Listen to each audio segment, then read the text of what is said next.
Hello everyone, welcome back to Oman academy. एक काफ़ी important topic है जहाँ से आप किसी भी परीक्षा की तैयारी कर रहे हो क्वेश्चन जरूर पूछे जाते हैं। टॉपिक है भूमध्य रेखा, विषुवत रेखा या इक्वेटर, आप कोई भी नाम ले लो। यह जो रेखा है कितने देशों से, कितने महाद्वीपों से, कितने वाटर बॉडीज से गुजरती है, ये प्रश्न हमेशा परीक्षाओं में पूछे जाते हैं। लास्ट में मैंने कुछ प्रश्न भी लिए हैं, वो भी कंप्लीट करेंगे। इसको विथ मैप समझेंगे, ट्रिक से भी समझेंगे। वीडियो काफ़ी इंपॉर्टेंट होने वाला है, इसलिए वीडियो को लास्ट तक देखना।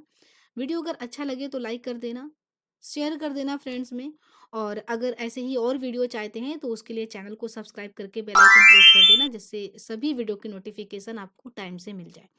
ठीक है, टाइम नहीं वेस्ट करते हैं, स्टार्ट करते हैं। देखो, अगर भूमध्य रेखा की बात करें तो देखो ये है पृथ्वी का मानचित्र ग्लोब पर। ठीक है, और ये आपकी इक्वेटर है जो गुजरती है कहाँ से, पृथ्वी के बिल्कुल मध्य भाग से। दो भागों में पृथ्वी डिवाइडेड हो जाती है, उत्तरी गोलार्ध में जिसको नदर्न हेमिस्फीयर बोलते हैं, और दक्षिणी गोलार्ध जिसे साउदर्न हेमिस्फीयर बोलते हैं। ठीक है, तो ये कितने कॉन्टिनेंट से गुजरती है बात करें तो देखो ये 4 कॉन्टिनेंट से गुजरती है। एक तो साउथ अमेरिका हो गया, दूसरा अफ्रीका हो गया, तीसरा देखो ये एशिया का इंडोनेशिया, और एक यहाँ पर कंट्री पड़ता है मालदीव। ठीक है, एशिया के 2 कंट्री से गुजरती है। और ये ऑस्ट्रेलिया है, ऑस्ट्रेलिया में अगर द्वीपीय देशों को शामिल कर लिया जाए तो फिर इसे बोलते हैं ओसनिया। तो ओसनिया से एक कंट्री है यहाँ पर किरिबाती, तो वहां से गुजरती है।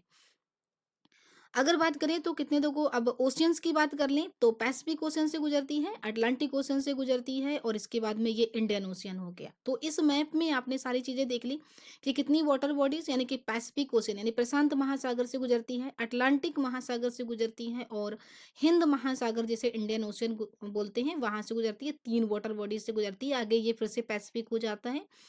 कॉन्टिनेंट यानी महाद्वीप की बात करें तो ये गुजरती है 4 कॉन्टिनेंट से। साउथ अमेरिका, ठीक है, और इसके बाद में अफ्रीका, साउथ अमेरिका के 3 कंट्री से गुजरती हैं, अफ्रीका के लगभग 6 या 7 कंट्रीज हैं वहाँ से गुजरती है, और 2 कंट्रीज हैं जो कहाँ की हैं, एशिया की हैं, और एक है ओशनिया की। इस तरीके से यहाँ से प्रश्न बनते हैं। अब मैंने सारा कुछ बता तो दिया प्रश्न कहाँ कहाँ से बनते हैं, लेकिन अब हम देखते हैं कि इसको हम याद कैसे रखेंगे। ठीक है, तो पहले आप देखो मैंने ये लिखा हुआ है, ये हैं 4 कॉन्टिनेंट। कौन से हैं, साउथ अमेरिका, अफ्रीका, एशिया और ओशनिया। ठीक है, ओशनिया जो ऑस्ट्रेलिया के साथ में अगर द्वीपीय देशों को शामिल कर लिया जाए तो फिर ये ओशनिया हो जाता है। ठीक है, पैसिफिक ओशियन यानी कि प्रशांत महासागर से वाटर बॉडीज की बात कर रहे हैं, अटलांटिक ओशियन से और इंडियन ओशियन से। ठीक है, कंट्रीज की बात करें तो 13 कंट्रीज है टोटल। अगर क्वेश्चन पूछा जाए भूमध्य रेखा से कुल कितने देश, विश्व के कुल कितने देश, कितने देशों से भूमध्य रेखा गुजरती है, तो आप बताएंगे 13 देशों से। ठीक है, इक्वाडोर, कोलंबिया और ब्राजील ये हैं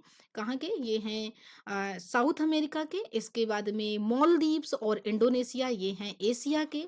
और किरिबाती की बात करें तो ये है ओसनिया का। बाकी जितने भी देश बचते हैं 13, ये गुजरते हैं कहाँ से, ये हैं अफ्रीका के। इनको अब हम एक एक करके मैप पे समझेंगे। ठीक है, तो देखो अगर बात करें तो ये इधर है पैसिफिक ओशियन, और ये वाला है आपका अटलांटिक ओशियन, और ये है इंडियन ओशियन, और फिर से ये पैसिफिक ओशियन बन जाता है। ठीक है, ये है साउथ अमेरिका। ठीक है, साउथ अमेरिका का ये वाला जो भाग है जिसे बोलते हैं कोलंबिया, और ये जो पर्पल कलर का दिख रहा है ये है आपका इक्वाडोर, और ये जो सबसे बड़ा साउथ अमेरिका का सबसे बड़ा कंट्री है ब्राजील। इन तीनों देशों के मध्य से गुजरती है कौन सी, भूमध्य रेखा। ठीक है, जिसको इक्वेटर बोलते हैं या विषुवत रेखा बोलते हैं। अब देख लेते हैं एशिया के, क्योंकि अफ्रीका में ज़्यादा देश हैं, उसे बाद में देखते हैं। तो देखो ऑफ एशिया की बात करें तो ये एक मालदीव है, ये जनसंख्या में और क्षेत्रफल में विश्व का सबसे छोटा देश है, एशिया का सबसे छोटा देश है। तो ये हो गया मालदीव। ठीक है, ये मालदीव से गुजरती है, और ये आइलैंड, विश्व के सबसे ज्यादा द्वीप इस देश में पाए जाते हैं, तो ये है इंडोनेशिया। ठीक है, तो एशिया के 2 ही हैं। ठीक है, एशिया के 2 ही हैं, एक है मालदीव और एक है इंडोनेशिया। अब बात करें ऑस्ट्रेलिया, देखो ये वाला जो मैप है ये ऑस्ट्रेलिया को रिप्रेजेंट करता है। तो हाँ ठीक है, ये इंडोनेशिया वाला यहाँ पर लिख दिया गया, बट एक्चुअल में ये ऑस्ट्रेलिया है। ये इंडोनेशिया को इस तरह से एरो बना करके लिखा गया। तो ये ऑस्ट्रेलिया में ये जो देश दिख रहा है ना आपको छोटा सा, ये है किरिबाती। ठीक है, ये भूमध्य रेखा पर भूमध्य रेखा यहाँ से भी गुजरती है। ठीक है, तो ओसनिया का एक हो गया। अब देखो अफ्रीका के समझ देख लियो, अफ्रीका के समझ लो। अफ्रीका कैसे समझोगे, देखो ये है साउथ टोमे प्रिंसिपे। ठीक है, साउथ टोमे प्रिंसिपे छोटा सा देश है अफ्रीका का। इसके बाद में गैबोन है, कांगो से आप 2 याद रखिएगा, कांगो के दोनों देश हैं, Republic of Congo and democratic Republic of Congo, ये दोनों से भूमध्य रेखा गुजरती है। ये एक ही कांगो था पहले, उसके 2 भाग हो गए, Republic of Congo and democratic Republic of Congo. तो यहाँ से गुजरती है, तो 2 ये हो गए, एक आपने मैंने बताया Sao Sao Thome Principe and Gabon, ठीक है? इसके बाद में युगांडा से गुजरती हैं, केन्या से गुजरती हैं और सोमालिया से गुजरती हैं, ठीक है? युगांडा, सोमालिया और केन्या, ठीक है? ये 3 हो गए, और रिपब्लिक ऑफ कांगो और डेमोक्रेटिक रिपब्लिक ऑफ कांगो और साओ टोमे प्रिंसिपे और गैबोन, इस तरीके से ये 7 हो गए, यहाँ पर 3 हो गए, 10 और 2 हो गए आपके एशिया के और 1 हो गया इंडोनेशिया का, तो टोटल हो गए 13 कंट्री। आई थिंक मुझे लग रहा है सब याद हो गए होंगे आपको अच्छे से। फिर से एक बार देख लो, कोलंबिया, इक्वाडोर और ब्राज़ील। अगर इसकी ट्रिक याद करनी है तो आप लिख लो बीसीई, बिफोर कॉमन एरा, बहुत अच्छे से याद होगा। बिफोर कॉमन एरा ईसा पूर्व को बोला जाता है। तो बी से हो गया ब्राज़ील और सी से हो गया कोलंबिया और ई से हो गया इक्वाडोर। अगर क्रम से याद रखना है तो ई, सी, बी याद कर लो। इसको इंग्लैंड क्रिकेट बोर्ड के नाम से भी याद कर सकते हो। इसके बाद में देखो मालदीव और एशिया, मालदीव और इंडोनेशिया 2 कंट्री हैं, तो उसको माई से याद कर लो कि एशिया के 2 कंट्री हैं जिनको माई कहते हैं, ठीक है? तो भारत अपना देखो एशिया में ही है और भारत में माँ का बहुत बड़ा रोल होता है, इसको माई भी कहते हैं, तो उस तरीके से याद कर लो। एशिया में 2 कंट्री हैं, मालदीव और इंडोनेशिया। बात करें ऑस्ट्रेलिया की यानी कि ओशनिया की, तो यहाँ पर सिर्फ एक ही कंट्री है, किरिबाती, तो आप याद कर सकते हो कि ओशनिया का सिर्फ एक ही कंट्री है, किरिबाती।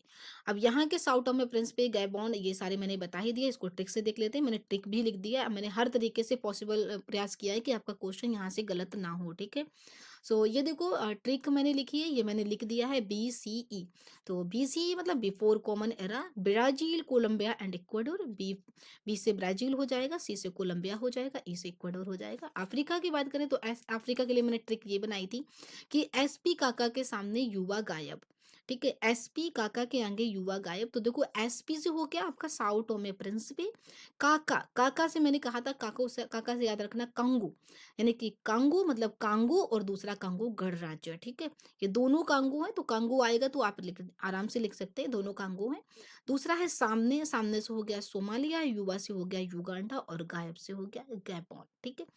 ये देखो एशिया का मैंने बताया था, माई याद रख लेना, क्योंकि हमारा एशिया में ही भारत है और भारत में माँ का बहुत महत्व है, तो माई। मालदीव्स एंड इंडोनेशिया हो गया, ओसनिया का हो गया किरिबाती। तो ट्रिक अगर पूरी याद रखना है तो आप ऐसे याद कर लो, BCE में एसपी काका के सामने युवा गायब हो गया, माई। इस तरीके से अगर आप अलग अलग याद रखेंगे तो ज्यादा बेटर रहेगा। मैंने ट्रिक से, मैप से, हर तरीके से आपको समझा दिया, आपको याद हो गया होगा। आप इस वाले की स्क्रीनशॉट ले लीजिएगा और इसको 1-2 बार रिवाइज कीजिएगा। एक इस चीज का स्क्रीनशॉट ले लेना, इस वाले का, ठीक है? इसका एक स्क्रीनशॉट लेना, इस वाले पेज का, और एक स्क्रीनशॉट लेना इस वाले पेज का, ठीक है? तो आपको पूरा याद हो जाएगा। अब देखो इसमें प्रश्न कैसे पूछे गए, मैंने कुछ प्रश्न भी लिए हैं। निम्नलिखित में से किसी एक देशों में से भूमध्य रेखा गुजरती है, यानी कि जितने ये देश हैं, ग्रुप है, इनके एक ग्रुप में से भूमध्य रेखा गुजरती है, बाकी से नहीं गुजरती है। तो देखो कोलंबिया, तो मैंने बताया था BCE, है ना? कोलंबिया, ब्राजील और इक्वाडोर। तो देखो कोलंबिया से गुजरती है।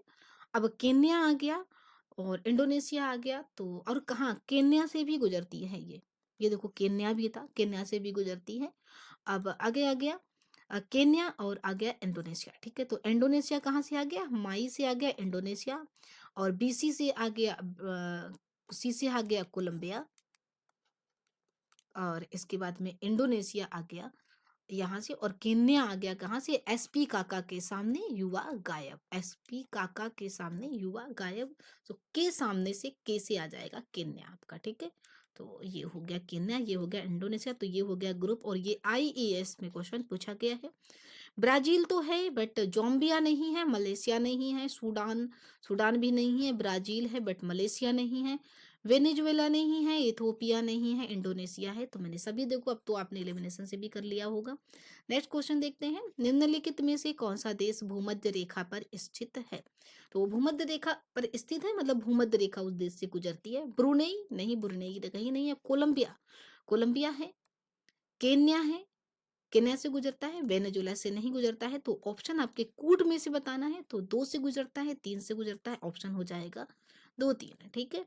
और ये क्वेश्चन पूछा गया था UP PCS में। अगला प्रश्न देखते हैं, क्वेश्चन नंबर 3, भूमध्य रेखा निम्न में से किस देश से होकर नहीं गुजरती है, पूछा गया है। नहीं गुजरती है तो देखो मैक्सिको से तो नहीं गुजरती है, क्योंकि पढ़ा ही नहीं है। केन्या पढ़ा है, साउथ अफ्रीका का देश है, और इंडोनेशिया पढ़ा है, एशिया का देश है। ब्राजील पढ़ा है, साउथ अमेरिका का देश है। तो इसका भी आंसर हो गया मैक्सिको। तो किस प्रकार के प्रश्न पूछे गए हैं।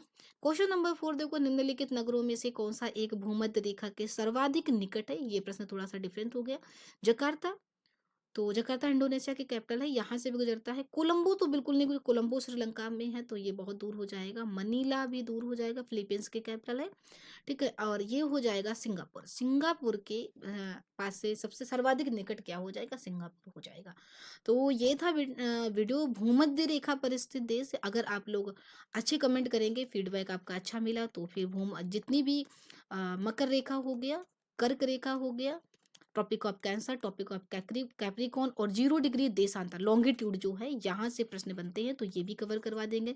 इसलिए अपने प्यारे प्यारे फीडबैक जरूर दीजिएगा। वीडियो कैसा लगा ये भी बताना, लाइक कर देना, शेयर कर देना, चैनल को सब्सक्राइब करना ना भूलना, अगर आप ऐसे ही वीडियो और चाहते हैं। मिलते हैं नेक्स्ट वीडियो में। Thank you for watching.